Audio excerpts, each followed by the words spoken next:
আমরা তো প্রথমে শুনতে হবে, বুঝতে হবে, এটা প্রস এন্ড কনস তো জানতে হবে। আমরা তখন বলতে পারবো না যে একটা ঘোষণা দিতে পারি না যে আমি 3 দফা মেনে নিলাম কিংবা 7 দফা মেনে নিলাম।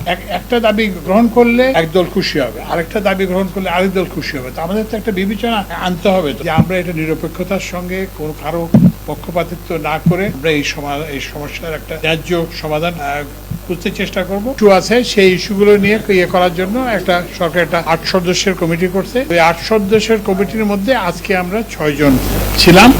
একজন সদস্য আবরার প্রফেসর উপদেষ্টা আবরার, উনি দেশের বাইরে আছেন। আরেকজন সদস্য উনি অসুস্থ, উনি আসতে পারেন নাই, প্রফেসর তানভীর, উনি আসতে পারেন না। আর বাকি আমরা 6 জন ছিলাম। তো আজকে আমরা প্রধানত যেটা দিয়েছি যে এটার প্রসিডিওরটা কি হবে, আমরা এই কমিটিটা কিভাবে কাজ করব সেই সম্পর্কে সিদ্ধান্ত আমরা নিয়েছি। কমিটি হিসেবে কিন্তু ওদেরকে মিট করব, যারা আন্দোলন করছেন কিংবা দাবি জানাচ্ছেন তাদেরকে আমরা কিন্তু মিট করব।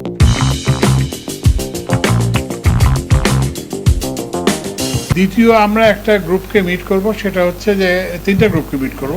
একটা হচ্ছে যারা আন্দোলনের সঙ্গে জড়িত তাদের। দ্বিতীয় আমরা যেটা মিট করব সেটা হচ্ছে যে এদের অভিভাবক, ডিপ্লোমা ইঞ্জিনিয়ারদের অভিভাবক যারা এবং বিসি ইঞ্জিনিয়ারদের অভিভাবক যারা, ইউনিভার্সিটির ভাইস চ্যান্সেলর ফর এক্সাম্পল, তারপরে যে টেকনিক্যাল এডুকেশন বোর্ডের চেয়ারম্যান ফর এক্সাম্পল, এইরকম যারা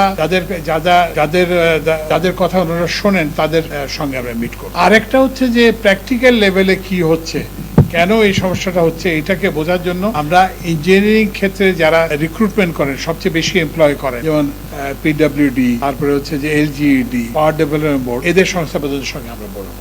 এটা কিন্তু আমরাও বলবো, ওই শুধুমাত্র যে ইয়ের সঙ্গে বলবে তা না, আমরা ওয়ার্কিং গ্রুপ ছাড়া আমরা বলবো। এখনকার সমাধান তো এই যেটা বললে এটাই সমাধান। এই যে আমরা আপনাদেরকে যে মেসেজটা দিলাম, ওনারা তো ধরেন এখন থেকেই যে কোনো সময় আমাদের ওই যে ওয়ার্কিং গ্রুপের সঙ্গে বসতে পারেন। কিন্তু যেমন ধরেন এখানে একদিকে 3 দফা দাবি আছে, আর একদিকে 7 দফা দাবি আছে। আমরা তো প্রথমে শুনতে হবে, বুঝতে হবে, এটা প্রস এন্ড কনস তো জানতে হবে। আমরা তখন বলতে পারবো না যে একটা ঘোষণা দিতে পারি না যে আমি 3 দফা মেনে নিলাম কিংবা 7 দফা মেনে নিলাম কিংবা এখান থেকে 2 দফা মানলাম, এখান থেকে 1 দফা। আমাদের শুনতে হবে, জানতে হবে, বুঝতে হবে, তারপরেই তো এর মধ্যে আমরা যে এই যে আপনাদের মাধ্যমে আমরা জানতে চাই যে আমরা এটা নিরপেক্ষতার সঙ্গে কোনো কারো পক্ষপাতিত্ব না করে আমরা এই সমস্যার একটা ন্যায্য সমাধান বুঝতে চেষ্টা করব। এবং আমরা আশা করব যারা এই বিএসসি প্রকৌশলীদের যারা অভিভাবক, তারা এদেরকে তাদের যে তারা ছাত্র কিংবা ইয়েকে বোঝাবেন, সদ্য পাশ করা ইয়েকে, এবং যারা ডিপ্লোমা ইঞ্জিনিয়ার নেতৃত্ব ওনারা যে আছেন ওনাদেরকে বোঝাবেন যে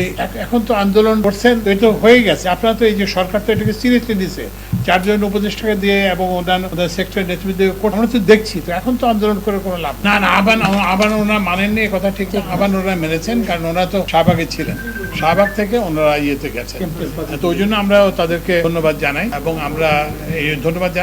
এবং আমরা যেটা সবাইকে বলবো যে এই পরিস্থিতিটা আর যাতে না হয়। আমরা তো এটা দেখতেছি, আমাদের তো একটা সময় দিতে হবে। আমি তো বলতে পারবো না যে আমি এই দাবিটা মেনে নিলাম, কারণ এখানে এই জিনিসটা হচ্ছে যে একটা দাবি গ্রহণ করলে একদল খুশি হবে, আরেকটা দাবি গ্রহণ করলে আরেক দল খুশি হবে। তো আমাদের তো একটা বিবেচনা আনতে হবে তো যে কিভাবে এই জিনিসটাকে আমরা তো একটা সেতু করতে হবে, একটা ব্রিজ করতে হবে। এখানে তো ডিফারেন্স অফ ওপিনিয়ন আছে, একদিকে 3 দফা আছে, একদিকে 7 দফা আছে। আমাদের কাজ হচ্ছে একটা সেতু নির্মাণ করা, যাতে দুই পক্ষ এক জায়গায় আসতে পারে, এমন একটা সমাধান করতে পারি যেটা মানে উভয়েরই ইয়ের জন্য বেনিফিশিয়াল হবে।